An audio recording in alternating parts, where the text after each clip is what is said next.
niño que estaba con algún tipo de dolor, vamos a decir dolor, ¿no?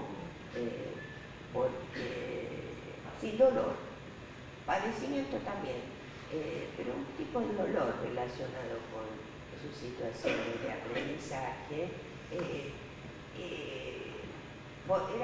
era imprescindible incluir a la familia, ¿no? O sea, el grupo familiar de pertenencia, es decir, bueno, y esto, pero llevó mucho más tiempo y aún hoy no lo hemos llegado a trabajar, que si vamos a trabajar con un niño a nivel del aprendizaje, necesitamos incluir a la escuela y no enojarnos con la escuela, ¿no? Porque sí, forma parte de nuestro trabajo. Sí, no podemos enojarnos con un maestro, ¿verdad? Enojarnos con el maestro y decir, pero ¿cómo no hace esto? ¿Verdad? ¿Cómo esto que hace este maestro yo nunca lo haría? ¿Verdad? Sí, yo le digo, bueno, a ese psicopedagogo que por ahí se sitúa en este lugar, bueno, es lo mismo que si llegase un paciente y vos te colocas en la posición, esto que hace este papá o este mamá nunca lo haría yo. No, esa posición no te sirve absolutamente para nada, ¿verdad? Es decir, bueno, justamente nuestro trabajo tiene que ver con dar cuenta de, cuando decimos del vínculo enseñante-aprendiente, tiene que ver que nosotros no podemos hacer con los maestros lo que, o no hacer con los maestros lo que nos quejamos que ellos no hacen con los niños, ¿no? Es decir, porque entonces darles clases a los maestros de lo que ellos deben hacer, contradiciendo en las clases que les damos lo que nosotros decimos que ellos deben hacer con los alumnos de ellos, ¿verdad?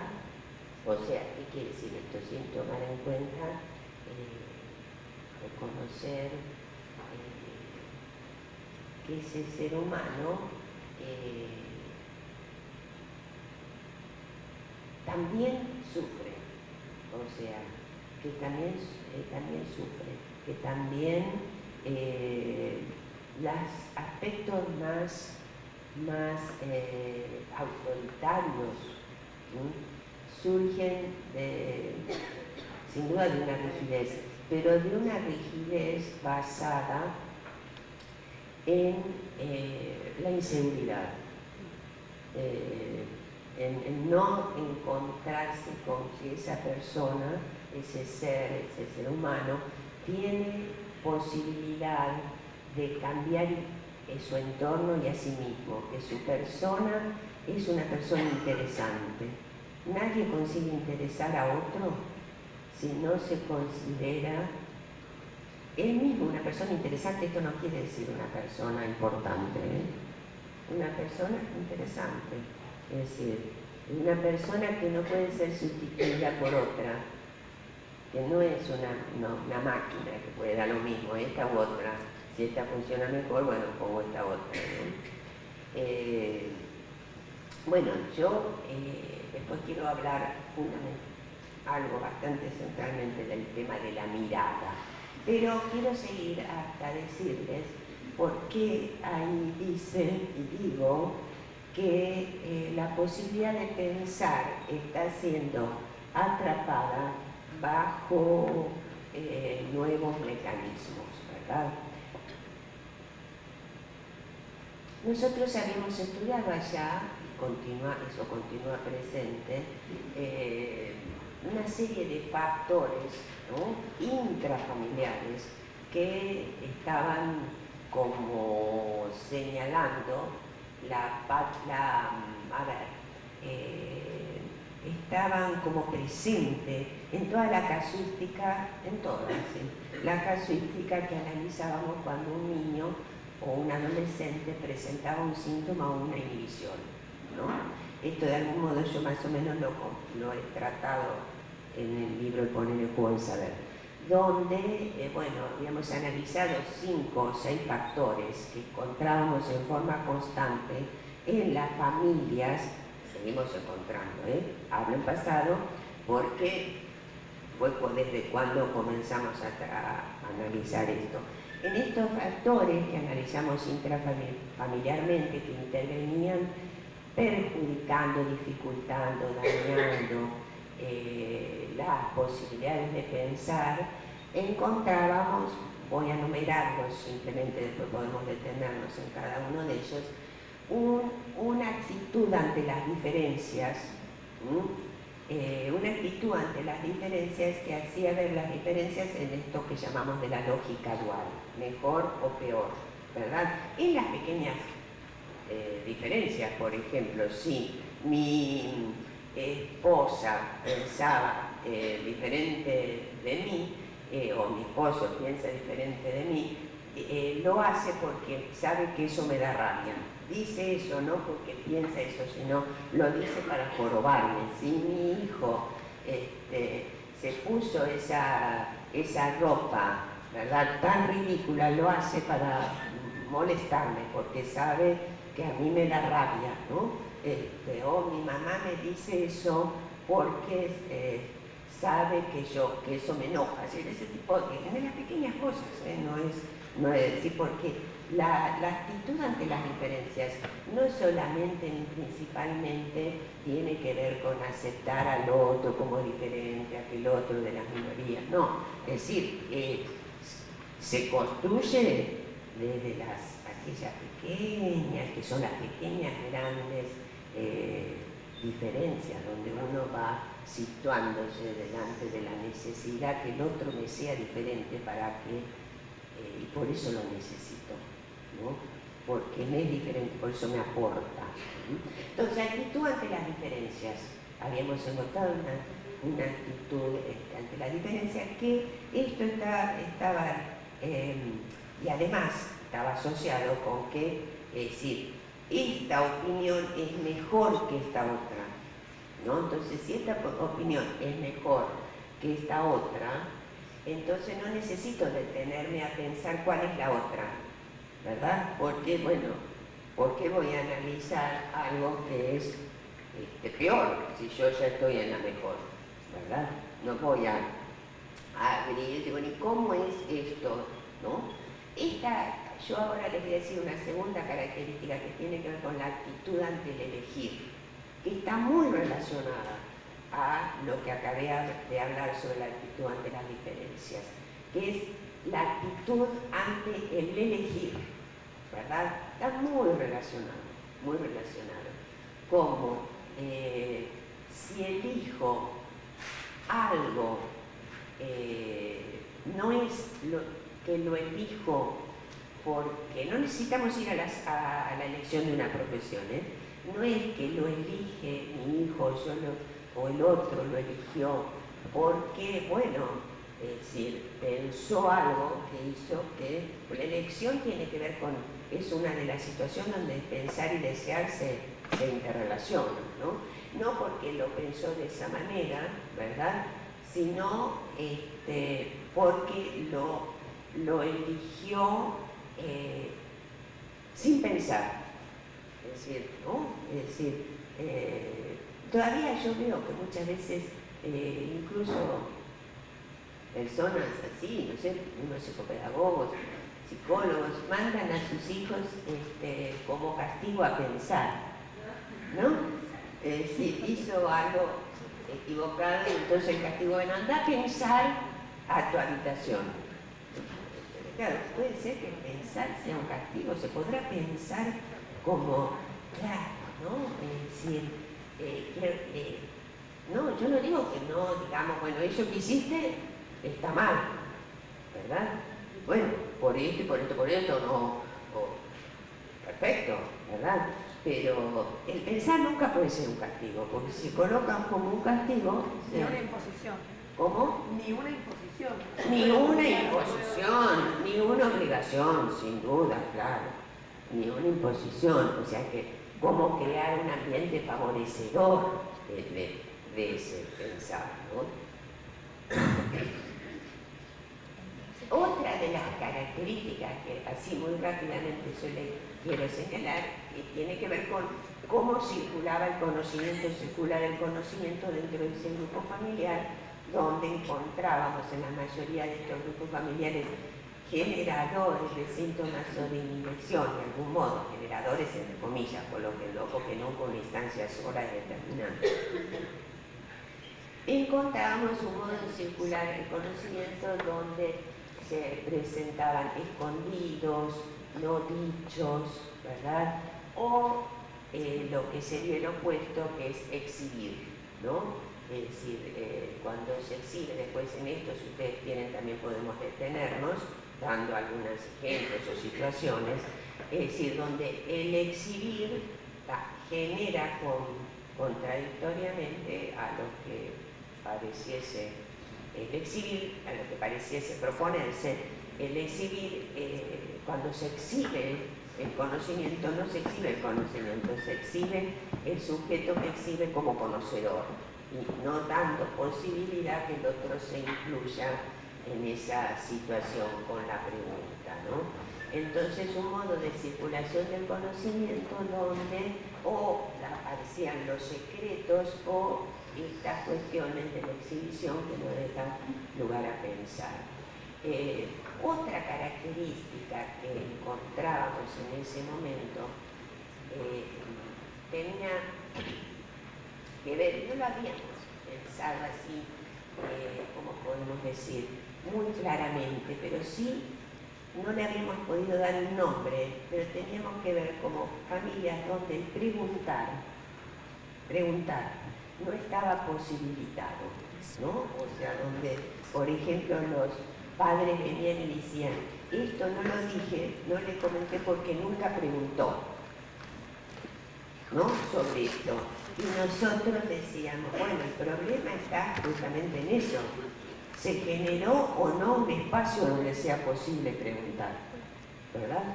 Porque no es como pueden decir las revistas que uno encuentra en las peluquerías, es decir, dígale a su hijo todo lo que pregunta, ¿no? Además que no, tampoco es así, ¿verdad? Es como generar un espacio para que la pregunta pueda surgir. Bueno,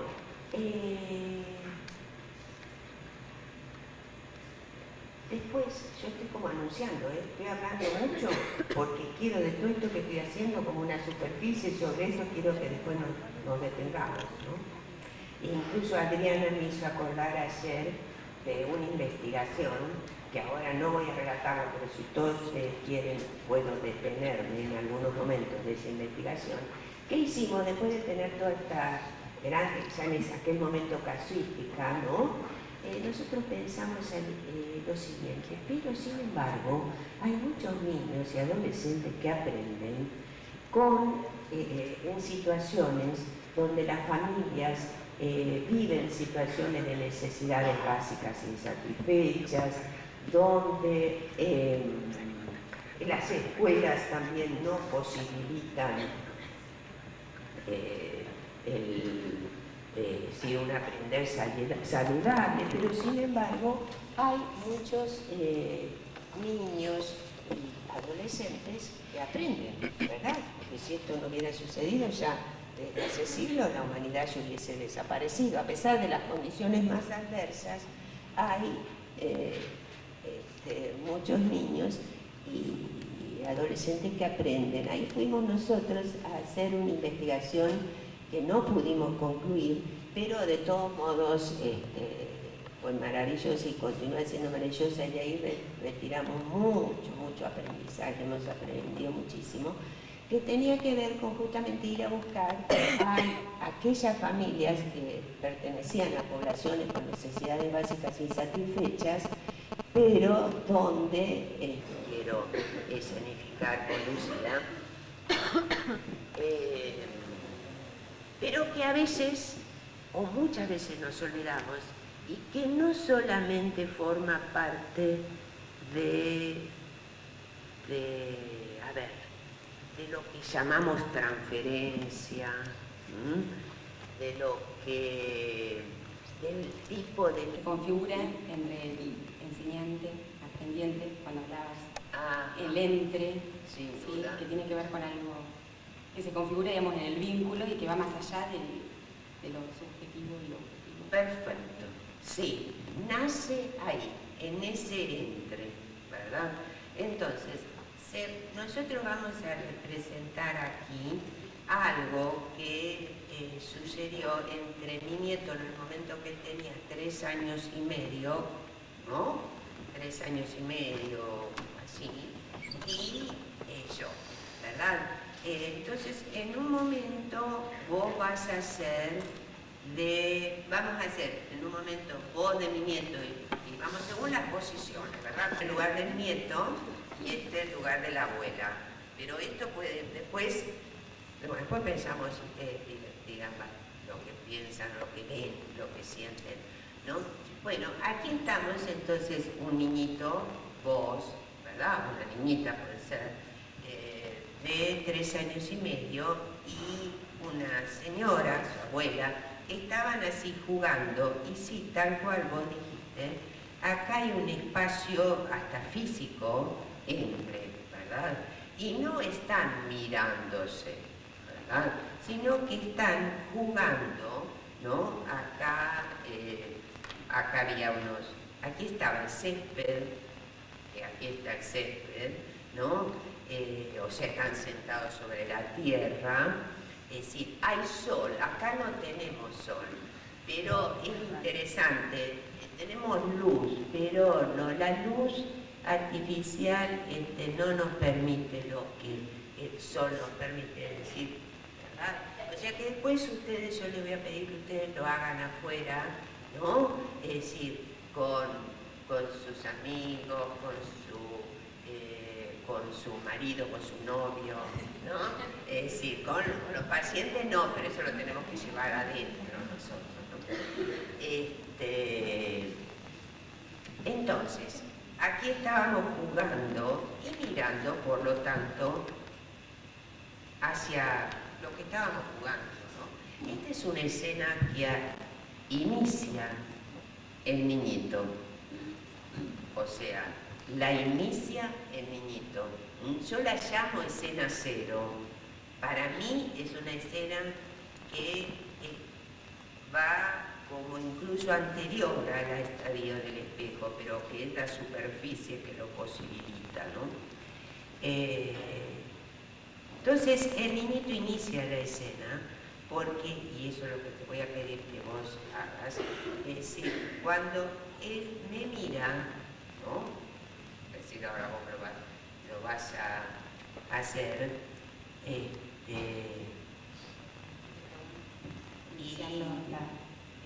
no pregunta, descubre.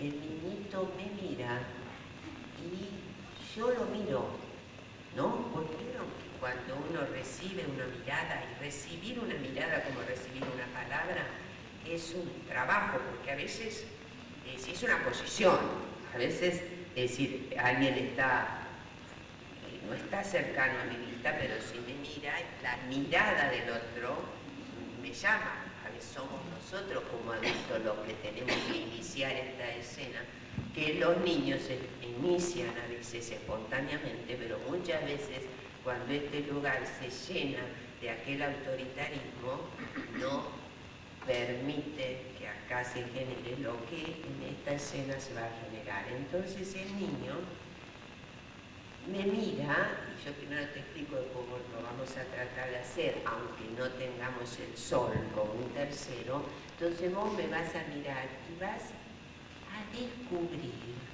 ¿verdad?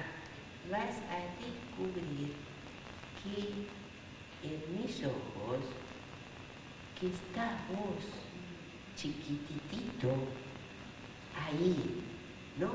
Y por primera vez descubrís, acá por eso, como no tenemos el sol ahí arriba, no vamos a poder verlo, aunque yo estoy tratando, ¿verdad? Es decir, vos vas a descubrir que en estos chiquititos ojos vos te ves ahí, como si fueran 2 espejitos chiquititos, ¿verdad? Y vos vas a hacer este descubrimiento extraordinario y vas a decir, ¡uy, abuela! mírame, estoy yo chiquititito ahí adentro de tus ojos. Y vas a decir esto, mírame, ¿no? Decir, porque él se vio, ¿verdad? Entonces vos vas a decir así, primero vas a descubrir eso, que acá no lo vas a poder descubrir porque vuelvo a decir que no está el sol, ¿verdad? Pero vos vas a descubrir que esta superficie carnal de mis ojos era como dos espejitos que te permitió verte chiquititito y vos vas a querer que yo mire lo que vos mirás. Entonces vas a decir, abuela, mírame, estoy yo chiquititito ahí adentro de tus ojos, mírame, mírame. Ahí estamos jugando.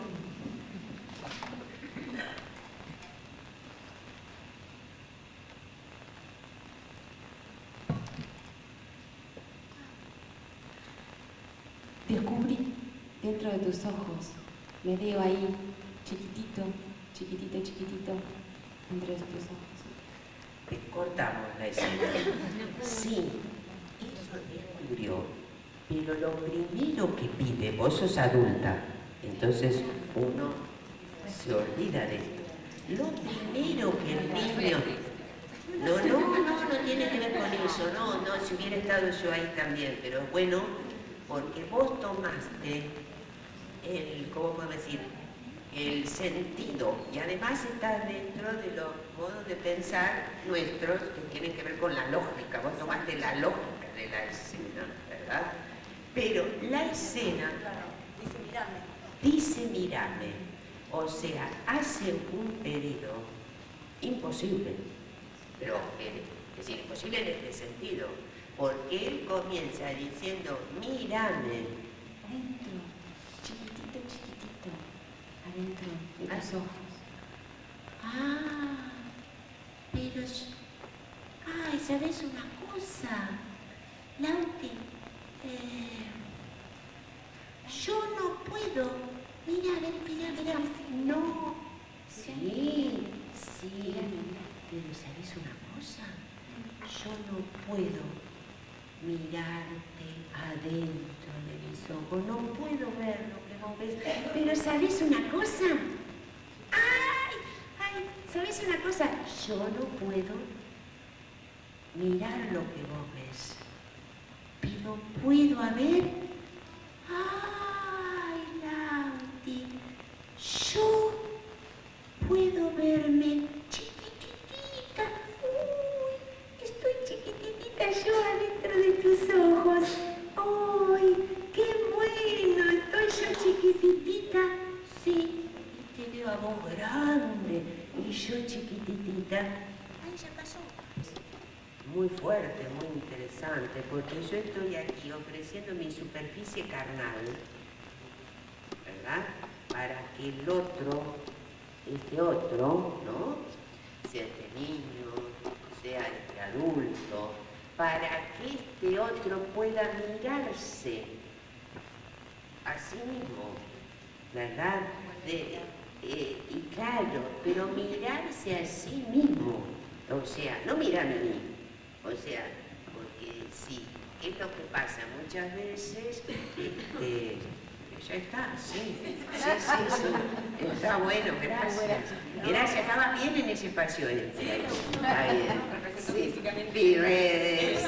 ese entre múltiple, está bueno, sin duda.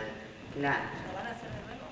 No, le pensé, pero no sé si es necesario, ¿no? No, la entendimos. Quedó muy clara, parece. Pero gracias a Lucía, sí, porque justamente, vuelvo a decir, ahí, en esta escena, vos, como de algún modo dramatizaste, representaste lo que es